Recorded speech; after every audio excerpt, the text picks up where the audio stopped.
Welcome to the deep dive. Today we're plunging into something pretty interesting, a story about a specific watch that made me completely rethink an entire brand. It's a great example, of how just one object can really challenge the ideas you already have. We're talking about Hublot.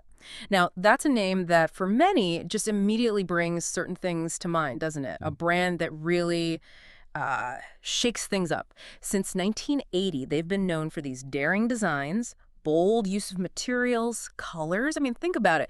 Back then, Carlo Crocco introduced a watch gold case, natural rubber strap. That was, well, it was revolutionary. Absolutely. A first for the industry. Yeah. That mix of, seemingly totally different materials inspired by a ship's porthole that really did push boundaries. And their whole philosophy, be first, unique, and different. Which often leads to, let's be honest, some pretty polarizing watches. You think about some of the bolder stuff, bright sapphire cases, weird material combos.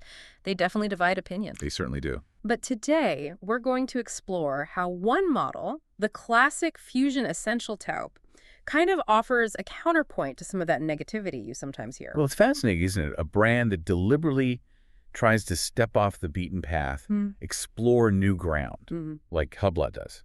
It's almost inevitable they'll provoke strong reactions. Right. So that naturally leads to watches that are, well, hit and miss. Yeah. But it also means you get some very appealing ones. Yep. Sometimes it's the technical complexity, the Mecha 10, the MP11.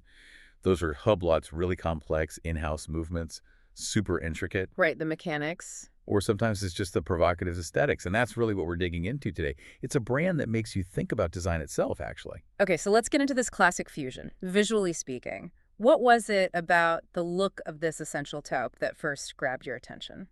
Well, what's really insightful, I think, is how it embodies this kind of paradox. Okay.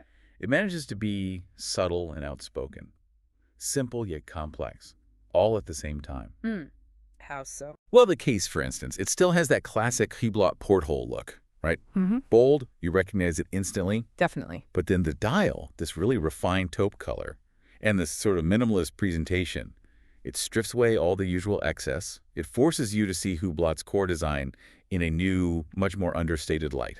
Ah, okay. And that mix of strong lines and curves, the brushed and polished finishes. It's not just nice to look at. It kind of highlights Hublot's ability for elegant restraint. That's the side you don't always focus on. And it came out in two sizes, didn't it? 42 millimeters and 45 millimeter. That's right.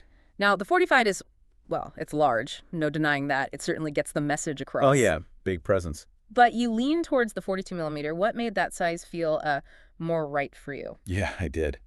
And speaking of dimensions, the height is actually quite pleasant. Oh, really? Just 10.95 millimeters, so roughly, a few credit cards thick. It sits pretty comfortably on the wrist, which isn't always the case for a watch with such a, strong visual presence. It adds a lot to how wearable it feels day to day. But the dial, you said that's what really struck you, calm and restrained. Exactly. This taupe color described as refined, elegant, showing only the essential. And looking at the details, it's just that. Fine sunray brushing, applied markers, faceted hands, a beveled date window, sepio, as they say. Right. Just the essentials. Nothing more, nothing less. And that simplicity, it connects straight back to the brand's roots. How so? Well, if you stripped it down even more, you'd basically have a Classic Fusion original from 1980. Ah, okay. Back to the beginning. Exactly. So this essential taupe, it feels like a really clean, balanced in-between. It bridges the past and present without being overwhelming, gives you a glimpse of that original design thinking. Interesting. Okay, let's shift gears a bit. The mechanical side. You hinted things maybe weren't perfect there? Well, perfect is a strong word in watchmaking, isn't it? Ah. Look, there's absolutely nothing wrong with using a Sellita SW300 automatic as the base movement. Let's be clear on that. Okay. It's widely respected. It's robust, a reliable Swiss movement. Yep. Often used as an alternative to the ETA 2892. It does the job and does it well. But in the 45 millimeter case, it just feels a little bit lost. Lost? How? Primarily because of the size difference. The movement itself isn't huge, so in that larger 45 millimeter case, you just have quite a bit of, well, metal around it. Right. The movement looks small compared to the case. Exactly. Which, again, kind of reinforces why the 42 millimeter version often feels a bit more cohesive. Everything's just better proportioned. Gotcha. And the power reserve, 48 hours. Yep, 48 hours. Which is acceptable, I suppose. But you do see the industry generally pushing for longer power reserves now, right? Yeah, that's definitely a trend. 70 hours is becoming more common. So given the price point here, which we'll get to, is 48 hours just adequate? Maybe a bit underwhelming. Was that a big negative for you? For my personal use, honestly, no. I rotate watches quite a lot, so a 2-day power reserve is never really an issue. I actually don't mind setting my watches often. It's part of the ritual, you know? Sure. But of course, that's me. That's definitely not the same for everyone. If you wear one watch for days on end, you might want longer. It depends on your habits. Makes sense. Okay, so we've got the aesthetics, the mechanics, but you mentioned the strap was actually another highlight for you. That's interesting. What stood out? Oh, the strap is genuinely impressive. It's this taupe-colored rubber, Okay. but finished with a taupe woven textile insert on top. Ah, so it's got texture. Exactly. And its qualities are great. It's supple, really comfortable, malleable, but still feels strong, you know, not flimsy. Mm-hmm. And the best part, I think, is how it catches your eye with that texture, but it doesn't distract from the rest of the watch. It just balances everything out perfectly. So it complements the whole design. Perfectly. Creates this really harmonious look and feel. It's not just functional. It really enhances the design. But you did have one small gripe, right? Again, with the 45 millimeter. Ah, yes. Just that on the 45 millimeter version, the strap felt maybe a touch too wide. Right. Proportionally. Yeah. Again, it's something the 42 millimeter size seems to resolve just by scaling everything down slightly, including that strap width. It just felt more balanced on the smaller side. Okay, good to know. So for anyone listening who might be intrigued by this, what are the key details? How do you even get one? Right. Important point. It's an online exclusive. Ah, only online. Only online through Hublot's own e-boutique. And the price is EUR 8,800. That's for both sizes, the 42 and the 45. 8,800 euros. Okay. That's quite an expensive watch, especially given the movement we just discussed, the Solida base. It is. No question. It's a significant price. So for someone who really prioritizes the movement inside, maybe an in-house caliber or something more technically complex, would you still say this watch is worth it?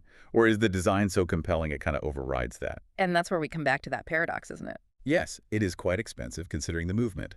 But the overall design, that unique blend of subtlety and expressiveness we talked about, the way the strap and dial work together, the whole package, it really does make up for a lot. You think so? I really do. It proves that a watch isn't just its movement specs on paper.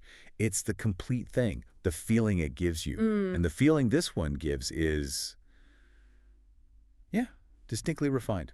It has an integrity to its design. So bringing it all together then, you felt this watch genuinely shed new light on Hublot for you, a perspective that maybe you felt had been missing. Absolutely. It really made me stop and reappraise things a bit. And I think this raises a really important point for all of us, actually.